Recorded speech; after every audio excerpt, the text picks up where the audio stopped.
Hello students, welcome to YouTube channel Ronak Purani coaching. તો આજે આપણે ચાલુ કરીશું કોન્સેપ્ટ જેનું નામ છે અષ્ટકના નિયમની મર્યાદાઓ. તો અષ્ટકનો નિયમ શું છે એની તો આપણે ચર્ચા કરી જ ચૂક્યા છીએ. અષ્ટકનો નિયમ શું છે તો ફટાફટ એનું રિવિઝન કરી લઈએ. શું છે અષ્ટકનો નિયમ? ચલો જોઈએ. ઓક્ટેટ રૂલ એટલે કે અષ્ટકનો નિયમ.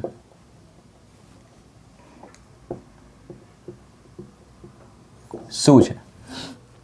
તો જ્યારે પરમાણુ અણુ બનાવે ત્યારે, તો જોઈએ જ્યારે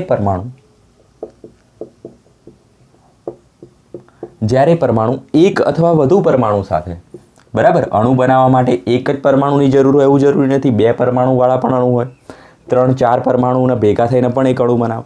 એટલા માટે જ્યારે પરમાણુ એક અથવા વધુ પરમાણુઓ સાથે રાસાયણિક બંધ વડે જોડાઈને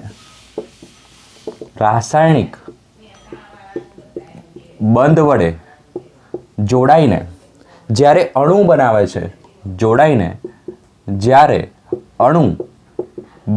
છે, ત્યારે શું થાય છે? તો વધુ પરમાણુઓ રાસાયણિક બંધ વડે જોડાઈને જ્યારે અણુ બનાવે છે ત્યારે ઇલેક્ટ્રોન મેળવીને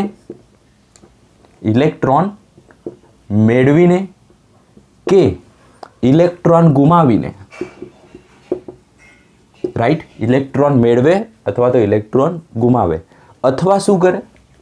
અથવા ઇલેક્ટ્રોનની ભાગીદારી કરીને, બરાબર, 3 શક્યતાઓ છે.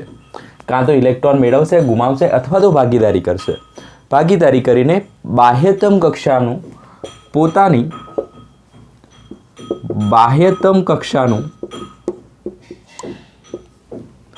અષ્ટક પૂર્ણ કરે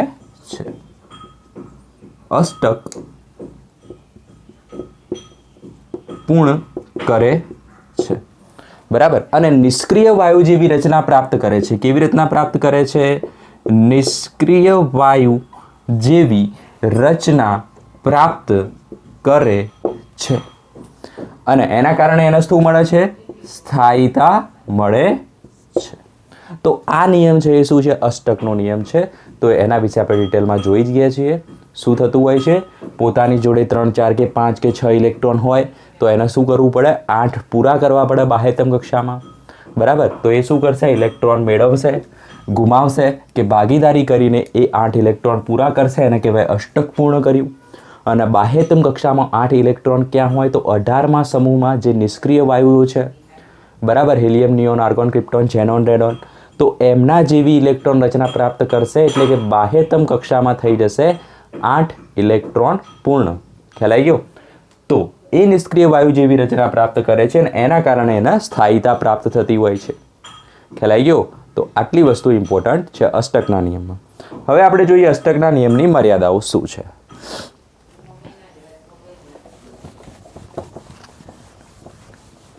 તો મર્યાદાઓમાં શું જોઈશું આપણે?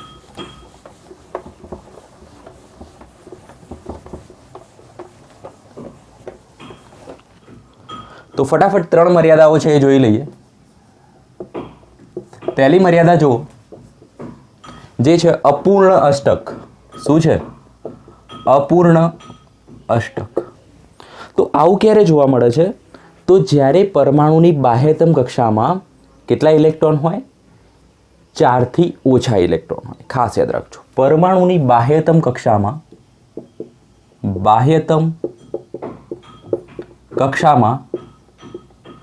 4 થી ઓછા ઇલેક્ટ્રોન. ચલો, બાહ્યતમ કક્ષામાં 4 થી ઓછા ઇલેક્ટ્રોન કયા કયા પરમાણુઓમાં હોય? તો જો લખી દઈએ આપણે. હાઇડ્રોજન, પછી કયો આવે? Helium, lithium, beryllium, boron, carbon. Okay, ચલો નંબર લખી દઈએ. Hydrogen 1, 2, 3, 4, 5 and 6.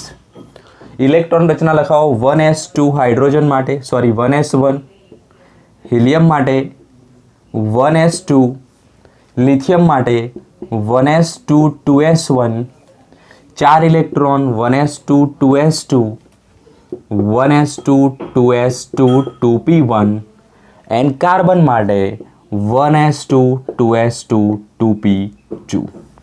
આપણે શું કીધું? બાહ્યતમ કક્ષામાં 4 થી ઓછા ઇલેક્ટ્રોન, 4 થી ઓછા, 4 નહીં. ચલો, બાહ્યતમ કક્ષામાં કેટલા ઇલેક્ટ્રોન? 1 2. અહીંયા કેટલા છે બાહ્યતમ કક્ષામાં? 1 ઇલેક્ટ્રોન. અહીંયા કેટલા છે? 2 ઇલેક્ટ્રોન. અહીંયા કેટલા છે? 2 જોવાનું. બાહ્યતમ કક્ષા કયો છે? નંબર મોટો 2 વાળો, તો 2 ને 1 3 ઇલેક્ટ્રોન. પરંતુ અહીંયા કેટલા છે? 2 ને 2 4 ઇલેક્ટ્રોન. તો અહીંયા તો કેટલા થઈ ગયા? 4 ઇલેક્ટ્રોન. બરાબર. તો આ મર્યાદામાં આવશે નહીં. ખબર પડી ગઈ? કારણ કે મર્યાદા કોના માટે છે? ફક્ત બાહ્યતમ કક્ષામાં 4 થી ઓછા ઇલેક્ટ્રોન. 4 થી ઓછા છે 3 છે. ઓકે, તો અહીંયા લખીએ આપણે બાહ્યતમ કક્ષાના ઇલેક્ટ્રોન 1 2 1 2 3.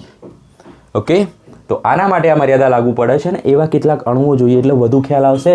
તો આપણે જોઈએ લિથિયમથી બનતો અણુ.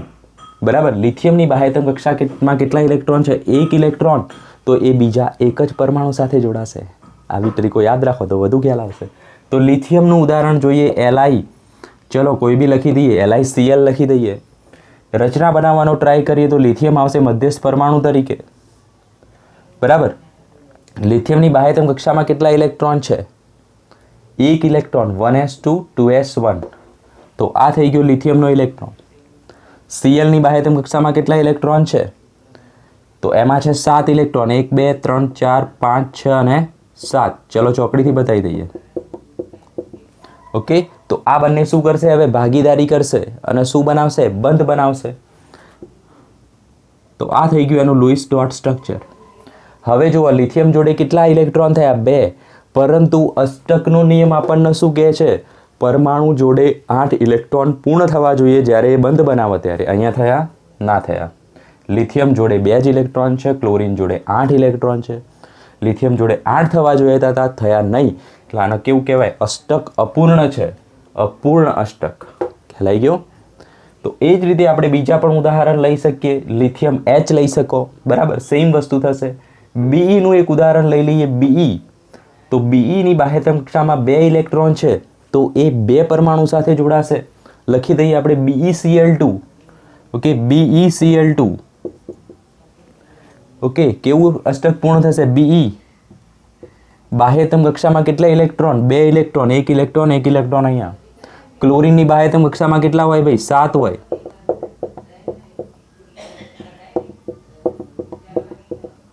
ઓકે, તો હવે બી જોડે કેટલા થઈ ગયા? 4 ઇલેક્ટ્રોન. બરાબર. પરંતુ અષ્ટક પૂર્ણ કરવા કેટલા જોઈએ? 8 જોઈએ. માટે આ શું છે? અષ્ટકના નિયમની મર્યાદા છે. જે પરમાણુ 4 થી ઓછા ઇલેક્ટ્રોન ધરાવતા હોય એમનું અષ્ટક કેવું થતું હોય છે? અપૂર્ણ રહેતું હોય છે. બરાબર. સ્થાયીતા તો પ્રાપ્ત કરે છે અણુ, પરંતુ અષ્ટકના નિયમનું પાલન થતું નથી. કોના માટે? કેન્દ્રના પરમાણુ માટે અથવા તો મધ્યસ્થ પરમાણુ માટે. આજુબાજુનાનું તો અષ્ટક પૂર્ણ થઈ જતું હોય છે. બીજું એક્ઝામ્પલ એક બોરોનનું લઈ લઈએ આપણે ઉપર. બોલો, વિચારો હવે કેટલા પરમાણુ જોડાયેલા હશે? બાહ્યતમ કક્ષામાં 2 ને 1 3 ઇલેક્ટ્રોન, તો 3 પરમાણુ જોડાયેલા હશે. 3 ફ્લોરિન મૂકી દો. BF3. બાહ્યતમ કક્ષામાં 3 ઇલેક્ટ્રોન છે, તો 3 મૂકી દઈએ. 1 2 અને 3. ફ્લોરિનની બાહ્યતમ કક્ષામાં 7 ઇલેક્ટ્રોન.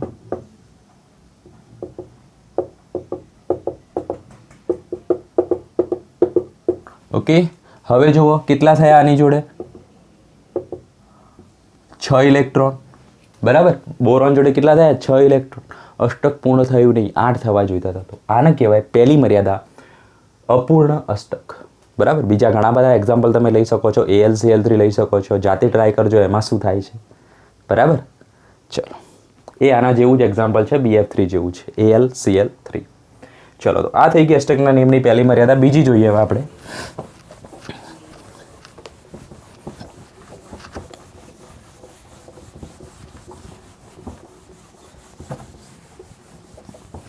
બીજી મર્યાદા છે જે છે એકી ઇલેક્ટ્રોન ધરાવતા અણુઓ. કેવા? એકી ઇલેક્ટ્રોન ધરાવતા અણુ અથવા પરમાણુ. એકી ઇલેક્ટ્રોન મતલબ કેવા? એકી સંખ્યામાં. એનું એક જ એક્ઝામ્પલ યાદ રાખો. ક્લાસિક એક્ઝામ્પલ છે NO. ઓકે, તો નાઇટ્રોજન ઓક્સાઇડ, જેને શું કહીશું આપણે? NO. તો આના માટે આપણે એની ઓર્થોડોક્સ જે ટેકનિક છે, બરાબર, લુઈસ ડોટ સ્ટ્રક્ચર બનાવવાની ઓર્થોડોક્સ જે ટેકનિક છે એની ચર્ચા કરીશું, એનાથી બનાવવાનો ટ્રાય કરીશું. તો એના માટે સૌથી પહેલાં યાદ રાખો જે ટેકનિક છે એ શું છે. તો સૌથી પહેલાં શું કરવું પડે? તમારે ક્યુ શોધવો પડે, એટલે કે વીજભાર શોધવો પડે. અને વીજભાર શોધવાનું સૂત્ર એનો માટે લખવું હોય તો શું થાય? તો બાહ્યતમ કક્ષામાંના ઇલેક્ટ્રોનની સંખ્યા લખી દેવાની. નાઇટ્રોજનમાં કેટલા છે અને ઓક્સિજનમાં કેટલા છે? તો નાઇટ્રોજનમાં બાહ્યતમ કક્ષામાં ઇલેક્ટ્રોન કેટલા હોય ભાઈ? 5. ઓક્સિજનમાં કેટલા હોય? 6. ઓકે, ટોટલ કેટલા થઈ ગયા? 11 ઇલેક્ટ્રોન. ઓકે, અને એક બંધ આપણે પછી બનાવી દઈએ. NO એક બંધ થઈ ગયો. ઓકે, તો હવે જુઓ ટોટલ કેટલા હતા? 11 હતા. એમાંથી એક બંધમાં કેટલા વપરાઈ ગયા? 1 અને 2 વપરાઈ ગયા. મતલબ હવે વધ્યા કેટલા? 9 ઇલેક્ટ્રોન વધ્યા. એક બંધમાં વપરાઈ ગયા, હવે વધ્યા છે 9 ઇલેક્ટ્રોન. તો એને ગોઠવીશું તો નાઇટ્રોજન તો આપણું કેન્દ્રનો પરમાણુ છે. કેમ? તો એ આવર્તમાં ડાબી બાજુ છે, તો આ થઈ ગયો છેડાનો પરમાણુ. બરાબર. તો એનું અષ્ટક પૂર્ણ કરીશું નેક્સ્ટ. તો અષ્ટક પૂર્ણ કરવા માટે ભેગું ના થાય એટલા માટે અલગ અલગ બતાવું છું. ઓકે, અષ્ટક પૂર્ણ કરો તો આની જોડે ઓક્સિજન જોડે 1 અને 2 તો ઇલેક્ટ્રોન છે જ. અષ્ટક પૂર્ણ કરવા 6 જોઈએ. 6 થઈ ગયા. 6 9માંથી 6 વપરાઈ ગયા, હજુ પણ 3 વાપરવાના છે, તો એ 3 અહીંયા મૂકી દઈશ. વપરાઈ ગયા બધા જ ઇલેક્ટ્રોન. ઓકે, બધા ઇલેક્ટ્રોન વપરાઈ ગયા. હવે શું થશે? ઓક્સિજનનું તો અષ્ટક પૂર્ણ છે પણ નાઇટ્રોજનનું નથી. તો હવે શું થશે? આ બે જે ઇલેક્ટ્રોન દેખાય છે એ બંનેનું દાન અહીંયા થશે બંધ બનાવવામાં.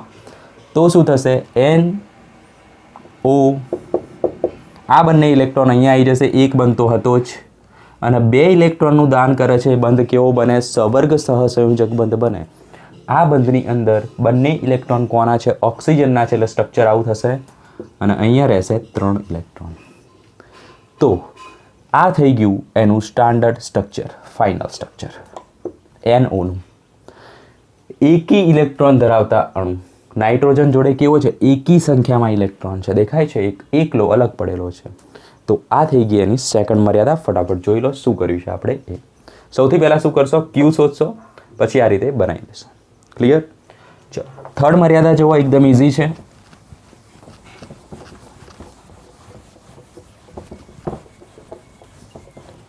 જે છે એનું વિસ્તૃત અષ્ટક. શું છે? વિસ્તૃત અષ્ટક એટલે કે એક્સપાન્ડેડ અષ્ટક, એટલે કે 8 થી વધુ. અપૂર્ણ મતલબ 8 થી ઓછા. અહીંયા શું છે? 8 થી વધુ. કોની જોડે? કેન્દ્રના પરમાણુ જોડે, એટલે કે મધ્યસ્થ પરમાણુ જોડે. એક્ઝામ્પલ જોવા વધુ ખ્યાલ આવશે. PCl5 SF6 સ્ટ્રક્ચર તમને ખ્યાલ જ છે. ફોસ્ફરસ, ક્લોરીન કેટલા છે? 5 આજુબાજુ. અહીંયા આવશે chlorine, chlorine, chlorine, chlorine, chlorine. Chlorine જોડે 2 ઇલેક્ટ્રોન દેખાય છે જ, તો ખૂટ્યા કેટલા? 6. દરેક ક્લોરીન જોડે 6 ઇલેક્ટ્રોન.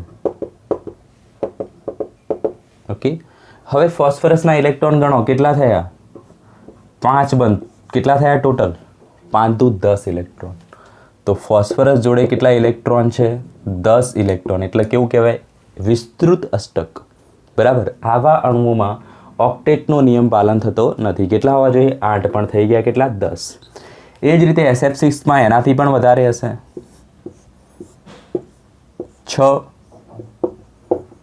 6 બાજુ 6 ફ્લોરિન. બરાબર. એક બંધ છે, 2 ઇલેક્ટ્રોન આવી ગયા, તો મૂકવાના કેટલા? બાકીના 6. દરેક પરમાણુ ફ્લોરિન પર આ રીતે તમે 6 ડોટ કરી દેજો. તો સલ્ફર જોડે કેટલા છે? 6 બંધ છે, તો ટોટલ ઇલેક્ટ્રોન કેટલા થઈ ગયા? 12 ઇલેક્ટ્રોન. માટે આને કેવું કહેવાય? વિસ્તૃત અષ્ટક કહેવામાં આવે છે. નોટ ડાઉન કરીએ. તો બીજું એક એક્ઝામ્પલ જોઈએ આપણે H2SO4નું.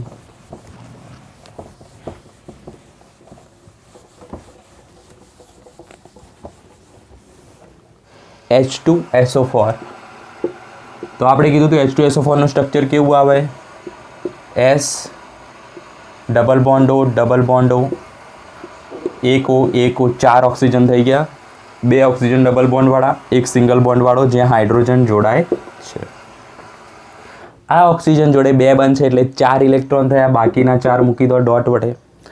4 ઇલેક્ટ્રોન થયા, બાકીના 4 મૂકી દો ડોટ વડે. સેમ વસ્તુ અહીંયા આવશે. ઓકે, સલ્ફરના ઇલેક્ટ્રોન ગણો કેટલા છે? ટોટલ 6 બનશે. 6 દુ 12 ઇલેક્ટ્રોન. અષ્ટક કરતાં વધારે, 8 કરતાં વધારે, એક્સપાન્ડેડ અષ્ટક, વિસ્તૃત અષ્ટક. તો આ થઈ ગઈ 3 મર્યાદાઓ અષ્ટકના નિયમની. પહેલી હતી કેવી?